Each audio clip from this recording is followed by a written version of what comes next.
Previously, in the dungeon of the Mad Mage, the Skull Takers were under attack by the Drow of House Ovrendar.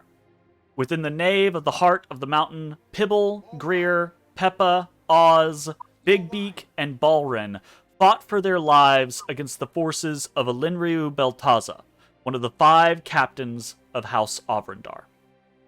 The battle had opened favorably for the Skull Takers, with the Drow having to funnel through a choke point, and with the heart of the mountain itself attempting to defend its steward, Pibble.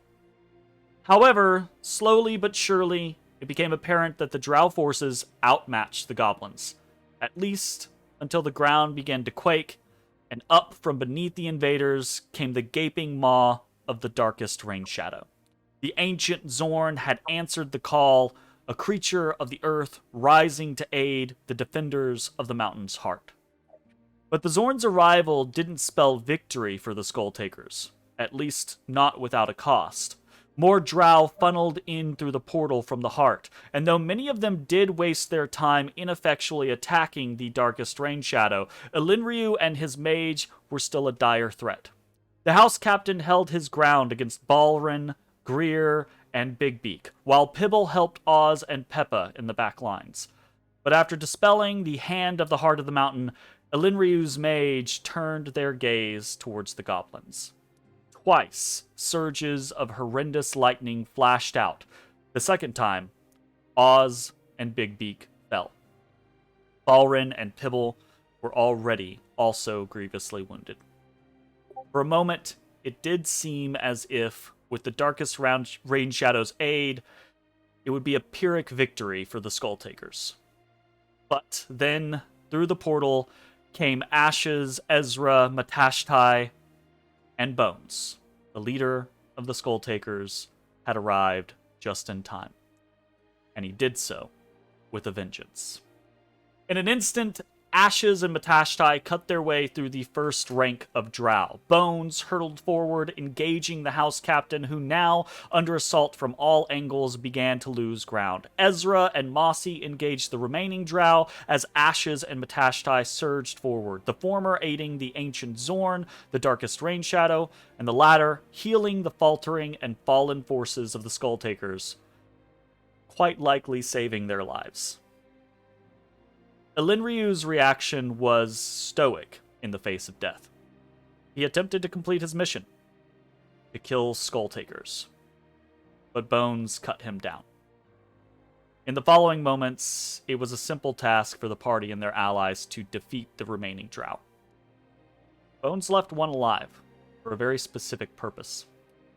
The Tabaxi rogue decapitated the house captain and his mage, tied the heads to the living Drow's belt, reactivated the portal, and shoved the Drow through.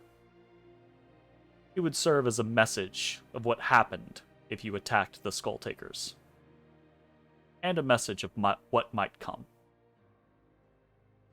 In the aftermath of the battle, reinforcements from the northern and southeastern barricades arrived, with Willow of the Wood and the Horned Sisters accompanying them. The Skull Takers were victorious. They had defended their home, with some assistance. As the various members of the tribe celebrated, the leaders and the party gathered. Willow reported that she had found 3 goblin bodies, which had set her on the trail of the Drow. The party feared for Catsup and her cavalry, but Willow confirmed that they had been on a mission for her chasing poachers, and she could still sense them within the wood. Willow was furious over the attack on the Skull Takers. It was a rare moment, with the druid showing something akin to concern and care for the lively tribe of goblins that had become her personal headache. But the Archdruid of the Wood was out of her element, and it showed. She quickly dismissed herself, needing to return to her domain. This left the party, Pibble and Groin, the Horned Sisters, the Darkest Rain Shadow, and Balrin, standing around the dais in the nave of the heart of the mountain. The party had been hostile to House Ovrendar for quite some time, since the Drow House seemed capable only of betrayal. but this was the first time that those close to the party had been targeted. What would be the response? Hey everybody, thanks for watching. If you enjoyed the video, consider leaving a like, commenting, or subscribing. It really helps me out.